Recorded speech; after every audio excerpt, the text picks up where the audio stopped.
Hello, Kathden fans! Ito na nga magiging brand ambassador or endorser na rin mga kasombrero si Sir Alden ng CDO Carne Norte, no? So pareho na sila ni Ma'am Catherine mga kasembreros ng ini-endorso na pure foods, no, na canned goods na pagkain din po mga kasembreros na ulam. So nagulat ako dito kasi sinesearch ko dito ay kung ang CDO ba at saka ang San Miguel na kumpanya ng pure foods na in-endorse ni Ma'am Catherine ay iisa, no? Pero palagay ko hindi. Pero pareho sila na corned beef mga kasembreros. Tapos yung kay Ma'am Catherine ay may iba't ibang flavor lang din mga kasembreros. So alam natin na si Ma'am Catherine ay pure foods na brand ambassador or endorser mga kasembreros, no? Yung sa kanya ay may silog, may afritada, something like that. May mga iba-ibang flavor mga kasus, pero pareho silang canned good mga kasembreros. So nagulat ako dito kasi ang sabi dito ng CDO na page mga kasembreros sa Facebook ay abangan, no? Tapos ay nakapirma, pumipirma si Sir Alden dito. Kaliwete of course, no, si Sir Alden. I have something juicy to share, no? Tapos tapos smile. So A for Alden ito mga kasembreros, no? So alam na mga admins ni Alden mga kasembreros na siya talaga ito. So nakakatuwa kasi alam naman natin na yung Nutri-Chunks at saka yung Alpha Pro Dog Food ay isa lamang na team ang gumagawa.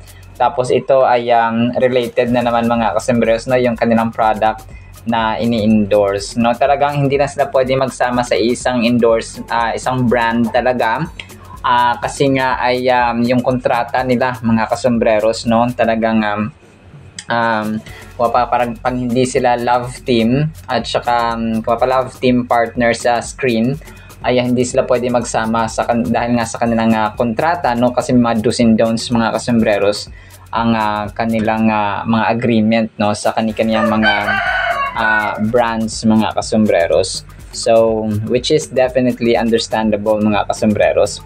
So ang nakakatuwa lang dito ay talagang pareho sila, no, ng ini-endorso na ngayon mga kasembreros. So not sooner than now ay makakita na tayo ng endorsement na rin ni Sir Alden mga kasembreros na yung nga, no, na may CDO mga kasembreros, CDO Carne Norte mga kasembreros. And then ito, so ang kakulitan ni Ma'am Catherine, no, na feature ng isang admin na sobrang cute, na parang kaya siya tinaguri ang kuting, no, parang pusa kasi nga yung mga actions niya ay parang pusa mga kasembreros, na parang dadakmal siya mga kasembreros. Ang kulit na ni Phenomenal Box Office Cinema Queen mga kasembreros. So may isa dito ay parang naka-blue siya, tapos parang dadakmal, tapos yung isa dito ay nasa kotse siya, tapos parang nagpapauti ng lips mga kasembreros, and then yung isa dito ay parang dadakmal sa pagkain. Ayun, dalawa pala, no, parang dadakmal siya sa pagkain mga kasembreros. So sobrang kulit lang ni attorney, no. And then ito, next item natin. So si Maloy at saka si Ma'am Catherine, may picture pala sila, no, at saka si Bini Joanna. So si Bini Maloy, Bini Joanna mga kasembreros, na pareho silang may picture.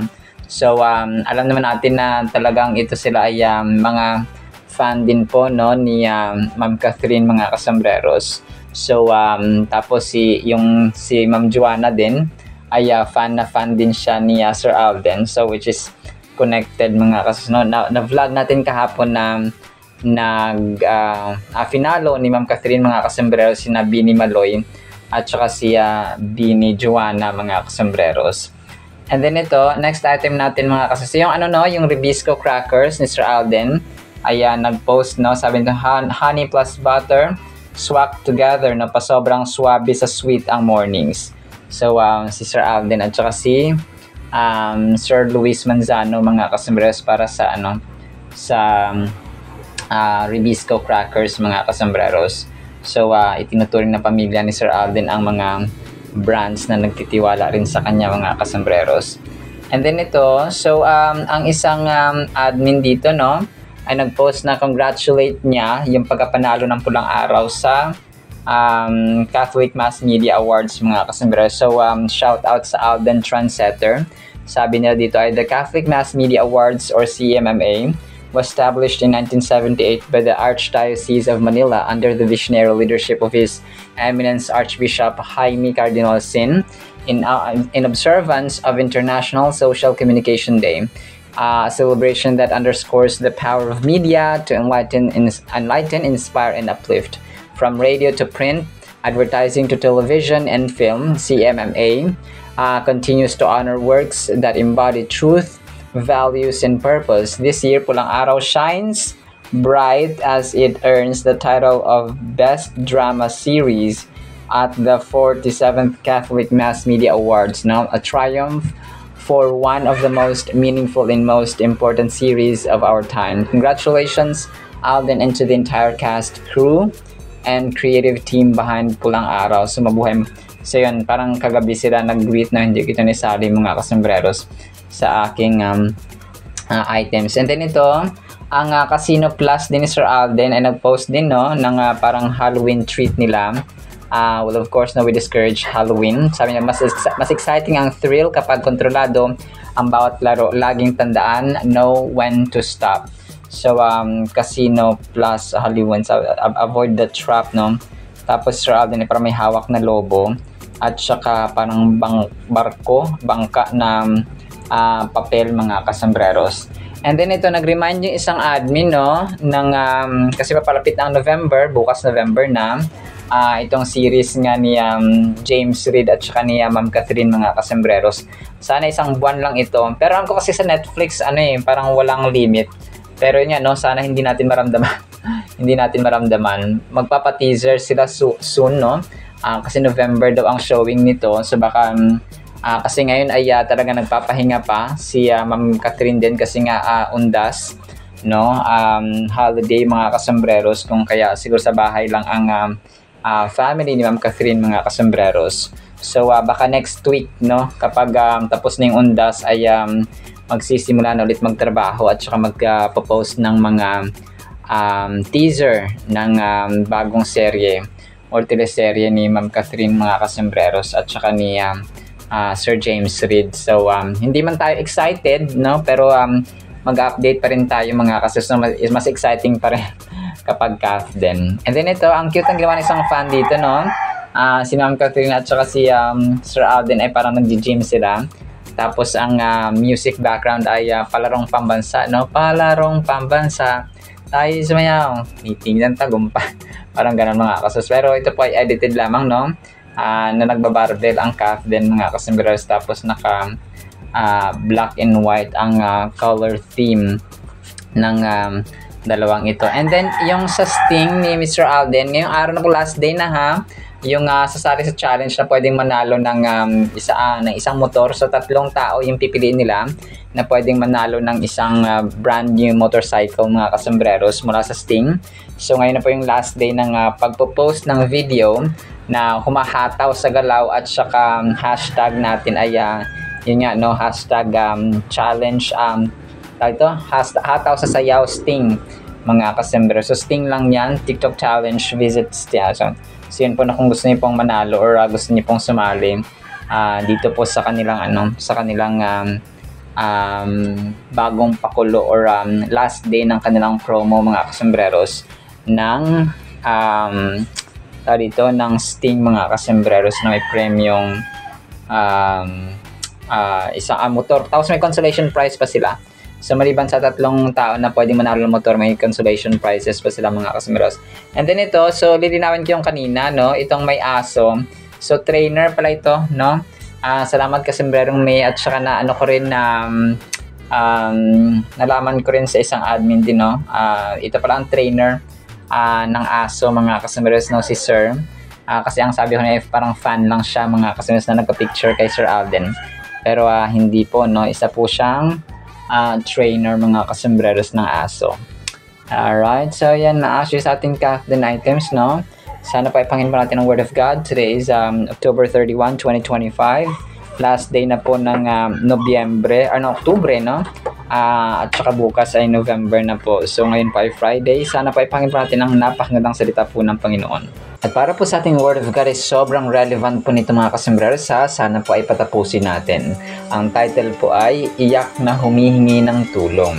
Isaiah 5 verse 7, For the vineyard of the Lord of hosts is the house of Israel, and the men of Judah are his pleasant plant. He looked for justice, katarungan, but behold oppression, no, pang-aapi, for righteousness, but behold a cry for help. So iyak, no, na humihingi at nagsusumamo ng tulong mga kasembreros.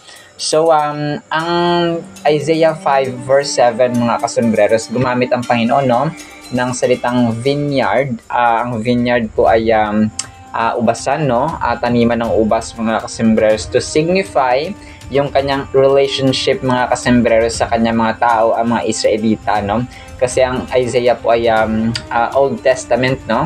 So ito po ay hindi pa dumating dito, hindi pa pinakilala si Jesus Christ na sa Old Testament, but Jesus Christ was already there, mga kasembreros. And a vineyard requires care, attention, and investment, much like God's love and guidance over His chosen people. So kagaya ng isang vineyard, kagaya ng isang garden, kagaya ng isang halamanan, kailangan talaga ng may mag-aalaga, kailangan ng attention, kailangan may mga yung mga factors but elements na kailangan nito mga kasembreros para lumago at saka mabuhay, no, at saka mapakinabangan ang mga tanim doon. So the vineyard represents the Israelites and their potential to bear good fruit, which in turning symbolizes justice, righteousness, and community integrity. So inalin tulad ng Panginoon dito vineyard po sa mga Israelita, na kung saan ay meron silang potential ba na mamunga, na mag-ani ng mga harvest, kasi naman talagang purpose, no?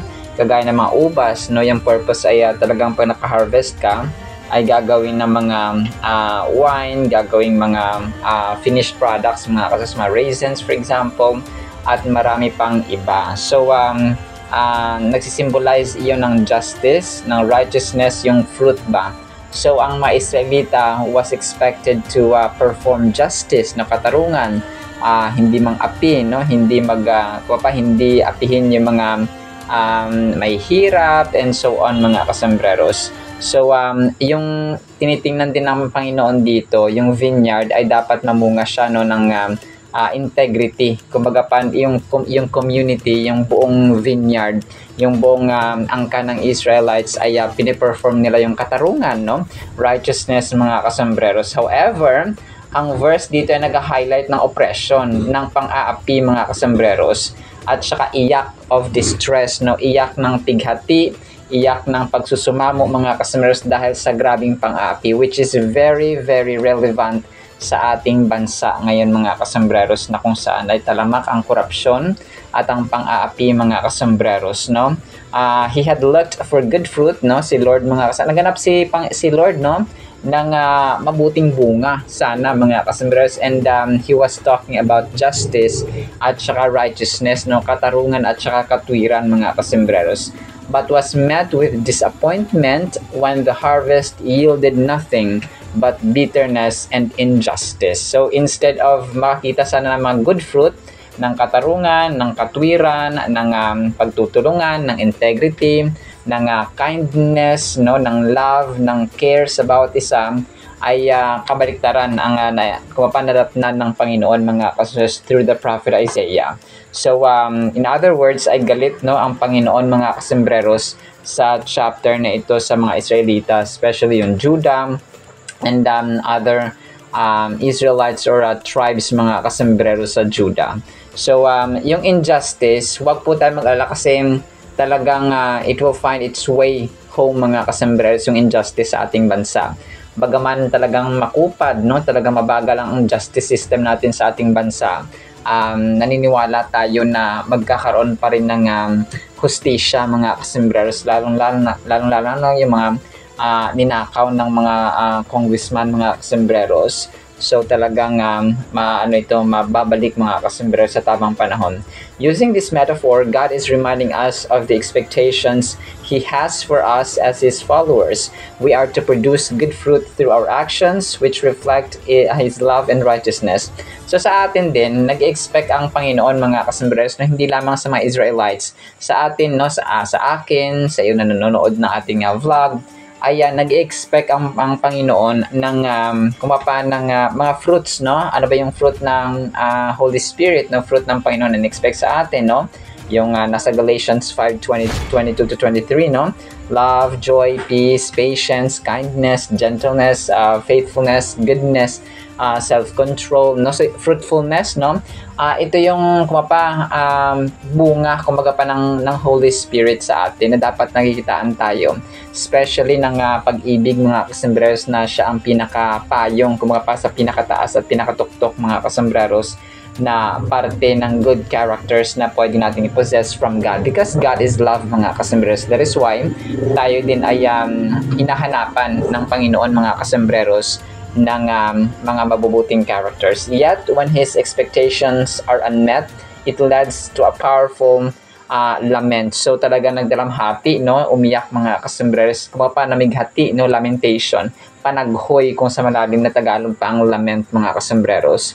The anguish is palpable when God observes the moral decay among His people when they become corrupt instead of righteous. So, yun nga.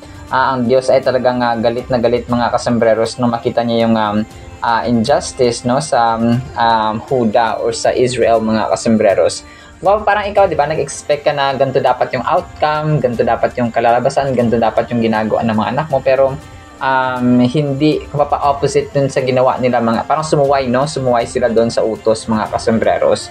So, ang ibig sabihin po ng palpable ay intense, no? Na almost tangible mga kasambreros, na sobrang galit, no? Sobrang sobrang grabing galit mga kasambreros ng Panginoon sa mga Israelita. God desires to cultivate from righteousness in our lives, to produce fruit that blesses not just observers or ourselves, but those around us. When we neglect this responsibility, we cannot expect anything other than the sour grapes of strife and struggle. So, instead of magandang harvest ng grapes, ang madadatnan ng Panginoon ay isang mapakla, isang maasim na grapes na equal naman sa gulo, no, sa strife mga kasambreros, at saka sa kahirapan, struggle ng bawat isa mga kasambreros. So, it's really important na maintindihan natin mga kasambreros itong Isaiah 5 verse 7, kasi nagre-remind ito sa atin na yung Diyos po natin ay nagko-cultivate sa atin ng fruitful life, no, within us, and to bless others through us. So, kung para siyang isang gardener, no, sa isang garden, na nagtanim siya, nagdilig, nagbigay ng pataba. Although hindi naman literal na ganun talaga mga kasama, pero inihahambing niya na siya isang gardener. So, ang mundong ito ay ang malaking garden. So, nag-expect siya sa atin ng bunga because He blesses us every day, no? May buhay tayo, meron tayong grace, mabiyaya araw-araw. So, bilang siya po ang pinakapinuno at saka ang gardener mga kasama, ang pinakatatay natin, ay nag-expect of course, no, kagaya ng ating mga magulang, no, kapag tayo ay sinuportahan sa pag-aaral, for example, pinalaki tayo ng tama, so mag-expect sila na ganun din tayo mga kasambreros. So, magugulat ka na lang na ang mga magulang, pinalaki kang tama, pinalaki kang maayos, ay nung nagkaisip ka na, ay naging sakit ka sa ulo ng society. So, yun po ay kagulat-gulat, no, mga kasambreros. When we stray from His path, we not only harm ourselves, but also those around us. The metaphor serves as a call to reflect on our actions and to align ourselves with God's purpose, ensuring we are nurturing the fruits of righteousness within our community. So, yun siya mga kasambreros, no? Ang Diyos po natin ay talagang may purpose ba? Metaphor ito na paghahambing mga kasambreros na bilang panawagan sa atin na reflect natin, no? Observe natin yung ating ugali. Nasa tama pa ba? Hindi pa ba tayo nag-aabuso? nasa tamang landas pa ba tayo, nasa tamang mindset, nasa tamang landas ng buhay, masaya pa ba ang magulang ko sa akin or ang asawa ko, anak ko, magulang ko. So kamusta ang ating ugali at ang ating attitude sa ating kapwa-tao, mga kasambra. So sa final thought natin,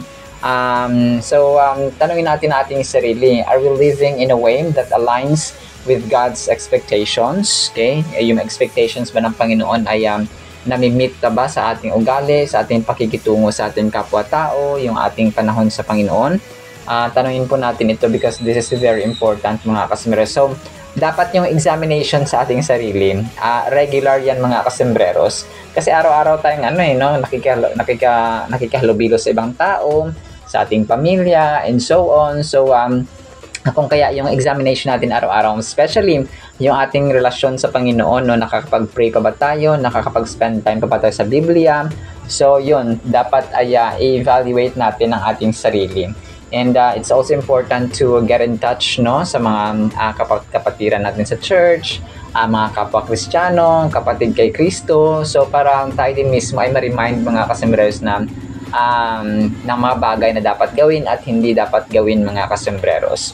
Alright, so yun po sa ating Word of God, mga kasambreros. Nawa po ipagpalaan po tayo ng pag-ibig, pananampalataya, pag-asa, righteousness, at saka integrity sa ating community at hindi pang-aapi sa mga may hirap at ating mga kapwa-tao, mga kasambreros. In the mighty name of Jesus we pray.